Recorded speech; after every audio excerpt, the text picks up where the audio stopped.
Roselyne Gouy, conseillère informatique service à l'assurance maladie de Bobigny. Bonjour à tous. Cette vidéo est à destination des médecins dans la prise en charge d'un patient affecté. Comme vous le savez, votre rôle dans le suivi des patients Covid est au cœur du système. Le suivi d'un patient zéro nous permettra de casser les chaînes de transmission du virus.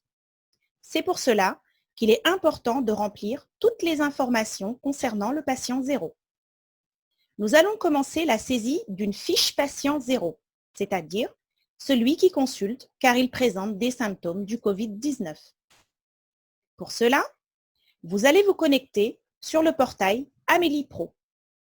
Ensuite, vous allez vous identifier, soit par la carte CPS, soit en identifiant et mot de passe. Privilégiez la connexion par CPS car cela vous permettra d'identifier votre patient avec sa carte vitale.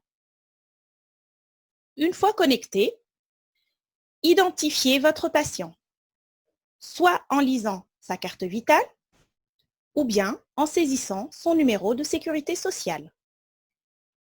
Puis, dans la rubrique Activités, cliquez sur Contact Covid. Pour créer un nouveau patient, cliquez sur Nouveau patient. Si vous n'avez ni lu la carte vitale, ni saisi un numéro de sécurité sociale, vous devrez renseigner l'intégralité des champs. Sinon, comme vous le constatez, certaines informations sont remontées automatiquement. Ensuite, précisez la situation du patient. S'il est hospitalisé, à domicile ou en isolement. Le patient présente-t-il les symptômes évocateurs du Covid-19 ? Puis, précisez la date d'apparition des symptômes.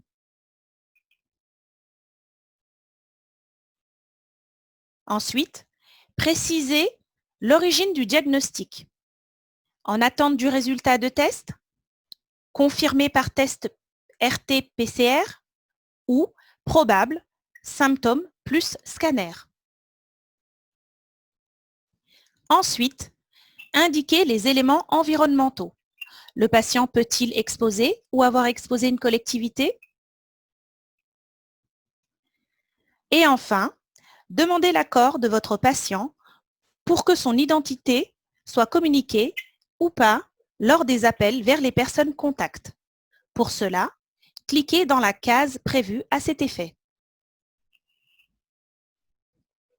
En cochant sur cette case, vous informez votre patient que le système d'information vise à identifier les personnes infectées et leurs contacts afin de lutter contre l'épidémie. Puis, validez. La fiche du patient zéro a bien été créée. Pour information, la fiche du patient peut être modifiée. À ce stade, vous ne pouvez pas encore saisir les patients contacts.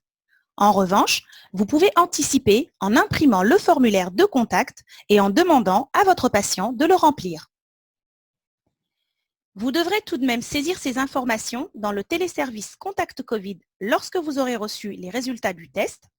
Vous sélectionnez le patient concerné, puis vous modifiez le statut du diagnostic patient en confirmé ou probable. Au niveau du diagnostic, entrez le fait que le test est positif, confirmé RT-PCR, et indiquez la date du prélèvement. Puis, validez cette information. Sur cette page, vous allez pouvoir créer les patients contacts, au moins le foyer du patient zéro, en cliquant sur « Ajouter personne contact ». Saisissez un maximum d'informations sur le patient contact. Au minimum, le nom, le prénom et le code postal. Puis, remplissez les contextes infection, s'il est hospitalisé, à domicile ou en isolement. Le patient présente-t-il des symptômes évocateurs du Covid-19? Puis, précisez l'origine du diagnostic. Ensuite, indiquez le destinataire du résultat. Il peut s'agir de vous-même ou d'un autre médecin. Il peut également ne pas être désigné de médecin à ce stade. Vous avez une zone de correspondance si vous souhaitez ajouter un commentaire. Indiquez les éléments environnementaux de la même manière que pour le patient 0. Puis, validez la saisie.